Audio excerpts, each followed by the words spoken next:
കണ്ണിലും പുണ്ണിലും തൂണിലും തരിയിലും അണ്ണനിരിക്കുന്നു, ഒരു കരുണയുമില്ല കാരണഭൂതത്തിൻ ചോട്ടിലിരിക്കുന്നു.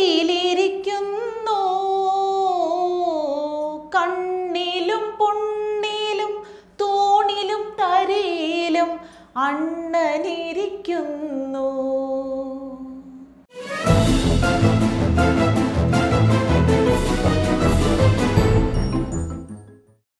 പി ജയരാജനെ പുകഴ്ത്തി കണ്ണൂരിൽ ഫ്ലക്സ് ബോർഡുകൾ.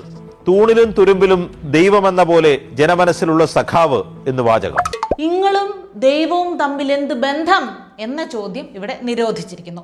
വ്യക്തിപൂജ ചെയ്ത് തടമ്പിച്ച കൈകൾക്കും വാഴ്ത്തിപ്പാടി മരവിച്ച നാവുകൾക്കും അതിനുള്ള ഉത്തരം സത്യമായിട്ടും അറിഞ്ഞുകൂടാ. കാരണാഭൂതത്തിൻ്റെ പല വേർഷനുകൾ ഓൾറെഡി ഇപ്പോൾ ഇറങ്ങിക്കഴിഞ്ഞു.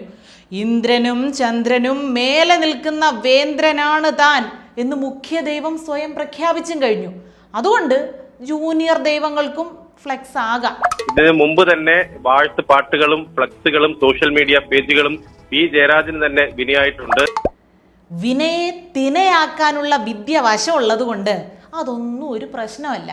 സ്വയം തള്ളാൻ ശേഷിയില്ലാത്തവർക്കും അതിന് നേരമില്ലാത്തവർക്കും നാവാകുക എന്ന ഭാരിച്ച ഉത്തരവാദിത്വം നടപ്പിലാക്കുന്ന വാഴ്ത്തുപാട്ടുകാർ കാഴ്ചവെക്കുന്ന സാമൂഹ്യ പ്രതിബദ്ധതയുണ്ടല്ലോ, അതാണ് നമ്മളിവിടെ ആദ്യം കണക്കിലെടുക്കേണ്ടത്. അത് ഇപ്പോൾ വിശാലമായ 8 വരി പാതകളാണല്ലോ നമുക്കുള്ളത്. അതുകൊണ്ട് ഇപ്പോൾ റോഡ് അരികിൽ ഇത്രയും നീളത്തിലും വീതിയിലും ഒരു ഫ്ലെക്സ് ഇരുന്നാലും അത് പൊതുജനങ്ങളുടെ ഗതാഗത സൗകര്യത്തെ ബാധിക്കില്ലല്ലോ. അത് വളരെ ആശ്വാസകരമായിട്ടുള്ള ഒരു കാര്യമാണ് കേട്ടോ. കാര്യങ്ങളൊന്നും ചെയ്തു മറിച്ചില്ലെങ്കിലും നേതാക്കളുടെ മുഖം പതിപ്പിച്ച ഫ്ലെക്സുകളുടെ എണ്ണത്തിനനുസരിച്ചാണ് അവരുടെ രാഷ്ട്രീയ ജീവിതത്തിന്റെ വിജയം ഇപ്പോൾ കണക്കാക്കുന്നത്. അതുകൊണ്ട് തന്നെ ആരാധകരെല്ലാം യുദ്ധകാലാടിസ്ഥാനത്തിൽ നന്നായിട്ട് ആഞ്ഞു പിടിച്ച് ഇനിയുള്ള കുറഞ്ഞ നേരത്തിനുള്ളിൽ പരമാവധി ഫ്ലെക്സുകൾ സ്ഥാപിച്ച് നേതാക്കളെയും നാടിനെയും രക്ഷപ്പെടുത്തുക.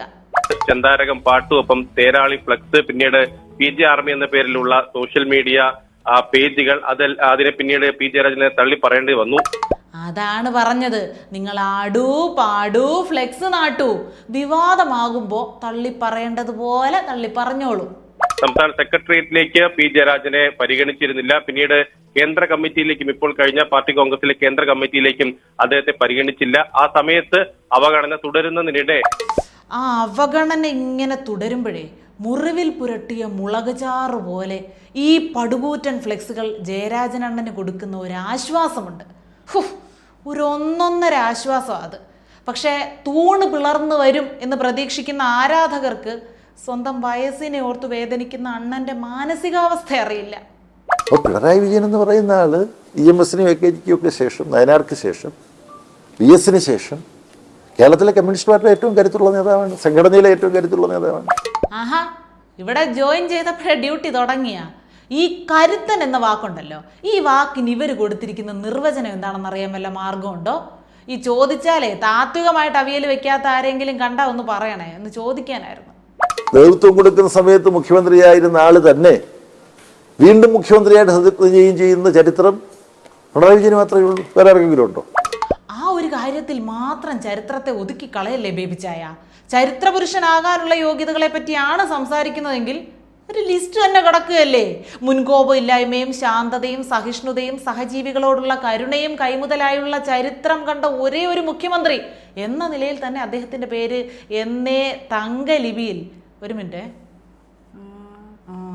1 പവൻ സ്വർണത്തിന് 69,808 രൂപയാണ്. അതുകൊണ്ട് തങ്കലിപി വേണ്ട കേട്ടോ, ബജറ്റ് നിൽക്കില്ല. തൽക്കാലം നമുക്ക് വെള്ളി ലിപി എടുക്കാം. വെള്ളി ലിപിയിൽ കാലം രേഖപ്പെടുത്തി കഴിഞ്ഞു ആ പേര്. മൂടുതാങ്ങൽ എന്ന ഭാരിച്ച ഉത്തരവാദിത്തം മികച്ച രീതിയിൽ ഏതായാലും നിറവേറ്റാൻ അങ്ങേക്ക് കഴിയട്ടെ. മംഗളം ഭവന്തു ഞങ്ങൾക്ക്.